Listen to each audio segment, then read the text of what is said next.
me chamo Jorge. Se você soubesse o que passei na minha infância, e talvez entendesse por que eu aceitei fazer o que fiz. Fui criado pela minha avó, Dona Maria, uma mulher de fibra, uma mulher de muita fé e crente.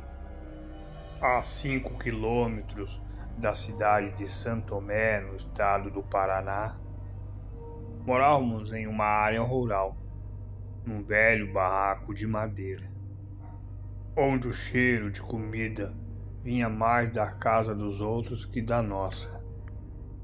Tive fome de verdade, fome de arroz, feijão, carne e respeito, mas principalmente fome de futuro.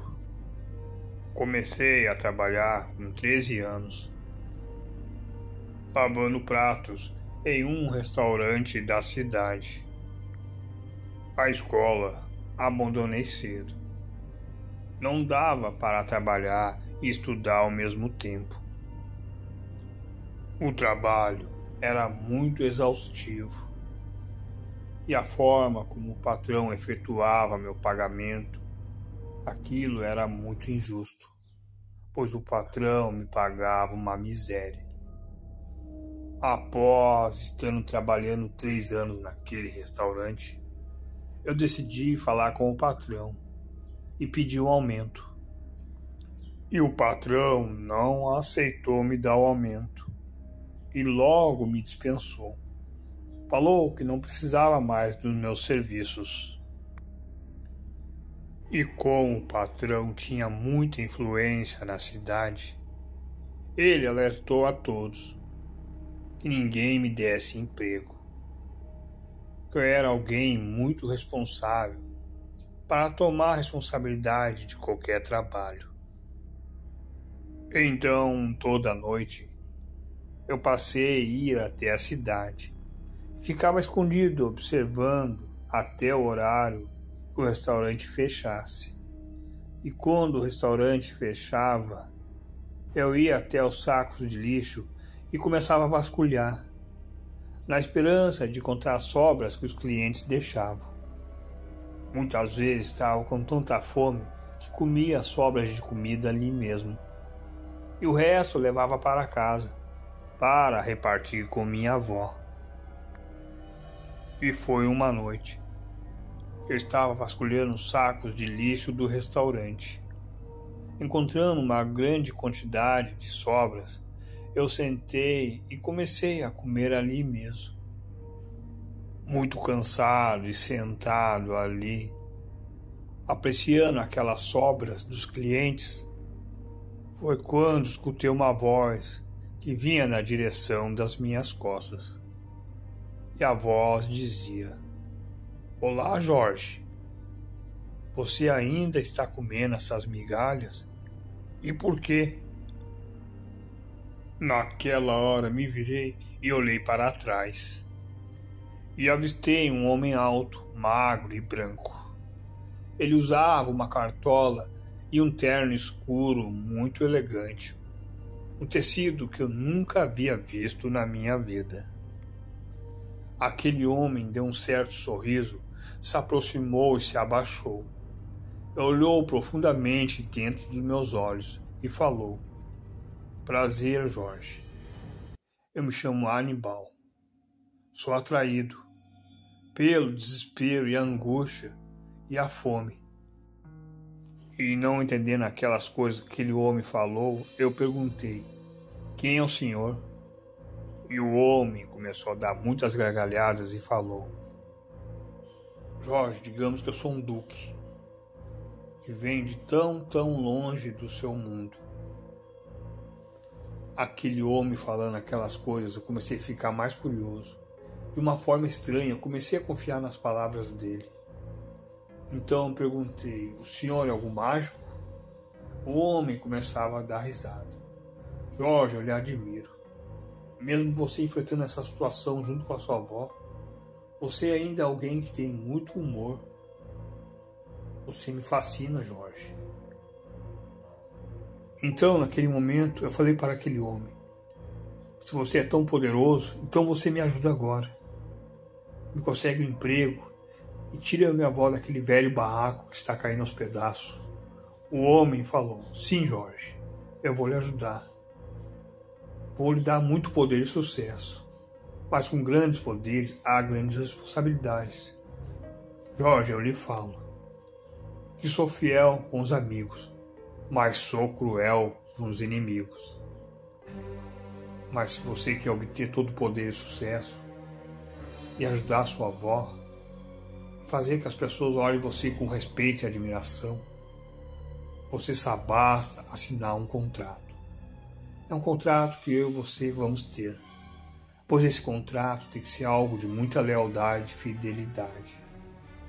Só basta você decidir assinar esse contrato. E pode ser hoje mesmo, nessa noite. Selando esse contrato, sua vida mudará. Naquela hora eu falei que sim, e não importasse, que eu ia assinar o contrato. Foi quando, num passe de mágica, aquele homem fez aparecer um pergaminho. Era aqueles pergaminhos como se fosse muito antigo, aqueles pergaminhos que muitas vezes eu via nos filmes. Naquela hora, aquele pergaminho veio voando com objeto. Aquilo era como se fosse uma caneta, mas era algo bem diferente. Era toda feita de osso. Ao apanhar aquela caneta toda feita de osso, logo já peguei aquele pergaminho que vem flutuando na minha direção. Quando eu fui assinar aquilo, aquela caneta feita de osso acabou cortando meu dedo e o sangue começou a pingar sobre aquele pergaminho. E o homem começou a dar gargalhadas e falou: Jorge, você já assinou o pergaminho. Jorge, daqui a 15 anos eu lhe encontro para renovar o contrato, pois no contrato há renovações, pois nesse contrato inclui algumas coisas, pois essas coisas são coisas de valor sentimental para você de muita importância, que caberá fazer parte de mim também. E aquele pergaminho, aquela caneta de osso, começaram a pegar fogo e desapareceram no ar. E aquele homem falou: pegue essa sobra de comida que você apanhou desses sacos, leve para casa, mas não coma. Deixe que somente sua avó coma. Hoje à noite você não deve comer mais nada. Quando o sol começar a raiar, você pode comer. E daí está selado o contrato. O encantamento já está por completo. O homem falando aquilo logo desapareceu como um passe de mágica, gerando um forte cheiro de enxofre. Então, naquela noite, eu levei aquela sobra de comida para minha avó. Minha avó, com muita fome, comia aquela comida como se não tivesse comido há muito tempo. Então, no outro dia pela manhã, minha avó logo me chamou. Havia 2 homens que queriam falar comigo. Ao me aproximar, aqueles homens falaram: você é o Jorge? A gente soube que você não está trabalhando. Tem uma proposta de emprego para você na cidade. A gente está montando um restaurante. Será um restaurante novo na cidade. Soubemos que você é um bom funcionário. Precisamos de alguém que lave os pratos e controle a higiene e higienização do restaurante. Temos que manter o ambiente muito higienizado e muito limpo. Naquela hora, calado, eu fiquei sem entender, pois o meu ex-patrão havia criado uma influência muito ruim de mim na cidade. Mas mesmo assim eu fiquei calado e logo já aceitei aquela proposta de emprego. Ao passar de 3 dias, eu comecei a trabalhar naquele restaurante como lavador de prato e também controlava a parte da limpeza. Ao trabalhar alguns dias naquele novo restaurante na cidade, foi quando um dos cozinheiros não estava passando bem. Ele estava muito doente. O outro cozinheiro pediu para que o novo patrão me colocasse na cozinha para ajudar na cozinha. Naquele momento eu comecei a ajudar na cozinha. E eu passei a trabalhar no restaurante constantemente. Quando dei por conta, eu já estava me tornando um cozinheiro profissional. Após toda essa vitória e triunfo, eu e minha avó saímos daquela velha casa de madeira e passamos a morar na cidade, próximo do restaurante que eu estava trabalhando. Me tornando cozinheiro profissional naquele novo restaurante da cidade, eu estava tendo muito sucesso. Estava tendo um grande triunfo, que até meu antigo patrão do outro restaurante foi me procurar. O homem praticamente estava se humilhando. Ele havia esquecido o que tinha feito para mim, me pagando aquela miséria e me sobrecarregando de trabalho. Ainda não sentia remorso. Estava ali me procurando para tentar evoluir a sua carga de clientes no seu restaurante, pois ele estava perdendo todos os seus clientes.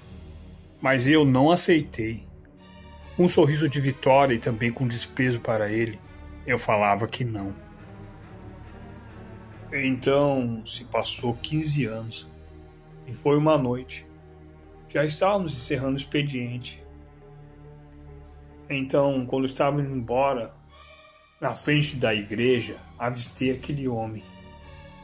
De uma forma incrível, ele estava do mesmo jeito que eu havia visto ele há 15 anos atrás. Ao se aproximar daquele homem, o homem começou a dar muitas risadas e falou: "Olá, Jorge. Vejo que nesses 15 anos foi promissor. Foi 15 anos de muito triunfo e sucesso. Mas não se preocupe, Jorge. Você não vai precisar assinar nada com seu sangue. O contrato já foi expirado e foi renovado automaticamente." Jorge, com o contrato renovado automaticamente, sendo alguém com mais triunfo e mais sucesso, você não esqueceu de algo que estava incluído no contrato, né? Naquela hora eu perguntei o quê? O que, Jorge? Ainda você pergunta o quê? Lembre-se, tudo que é seu de valor sentimental profundo também pertence a mim. Naquela hora, aquele homem estendeu seu braço e pediu que eu apertasse a mão dele. Então eu apertei a mão dele e a mão dele começou a ficar gelada, como se fosse uma pedra de gelo. E aquele homem começou a crescer de uma forma inacreditável. Ele ficou mais alto do que era e começou a mostrar sua verdadeira forma, tomando proporções assustadoras. Segurando a mão daquele ser com aparência assustadora, naquele momento eu percebi que o sol já estava raiando e aquele ser começou a virar fumaça e desapareceu, gerando um cheiro forte de enxofre. Ao chegar em casa, eu comecei a chamar minha avó, que não acordava. Continuei chamando a minha avó. Naquela hora eu percebi que minha avó não estava mais respirando. Então, rapidamente, eu acionei a ambulância. Eles vieram e levaram a minha avó para o hospital. Naquele momento, o médico falou que a minha avó venha a falecer de forma instantânea, devido a um infarto fulminante. Segundo os médicos, a minha avó já havia falecido há 4 horas, aproximadamente. Então eu pude perceber que a minha avó já havia falecido no momento que eu estava conversando com aquele homem chamado de Aníbal. Então, muito triste, sentado em um banco no corredor do hospital, numa longa distância, avistei aquele homem que estava sorrindo sem parar. Naquela hora, bem rápido, eu me levantei e comecei a me aproximar dele. E perguntei por que ele estava sorrindo e por que ele estava ali no hospital.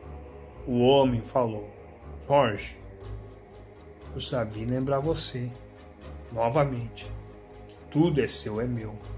Com o contrato expirado, eu já levei algo de um valor sentimental profundo, que era a sua avó. Daqui a 15 anos, quando o contrato expirar novamente, podemos renovar, depende de você." Então eu falei para o homem que não desejava mais fazer renovação alguma de contrato. E ele falou de forma irônica: "Isso, concordo. Aproveite seu tempo e momento de triunfo. Satisfaça cada desejo da humanidade aqui na Terra. Satisfaça muitos orgulhosos, gulosos e famintos. Desfrute da sua riqueza por esses 15 anos que lhe resta. E o homem ter falado aquilo, novamente ele começou a se virar em fumaça, mas bem devagar. Eu ainda via o seu rosto desaparecendo naquela fumaça e se desmanchando por completo. E gerou aquele forte cheiro de enxofre que se expandiu pelo corredor daquele hospital inteiro. E hoje, na carreira de gastronomia, eu sou um dos empresários mais bem-sucedidos do Brasil. E possuo 4.000 restaurantes no Brasil. E também 8.000 restaurantes na Europa. Mas eu sei que por trás da chave desse sucesso que eu vivo está ligado a um duque do inferno. E mesmo sabendo que meus anos estão contados aqui nesse mundo, eu continuo apreciando e me desfrutando de cada vitória e triunfo sobre a minha carreira de gastronomia. Sendo convidado para muitas convenções e eventos, tendo o meu nome na alta elite, sendo alguém de muito prestígio. Mas estou bem ciente, quando esse contrato expirar, estarei preparado para me juntar com minha avó e servir Hannibal pela eternidade inteira. E esse é o meu relato. O relato de alguém que passou muita fome, que viveu na miséria. O relato que se chama Da Miséria para a Riqueza.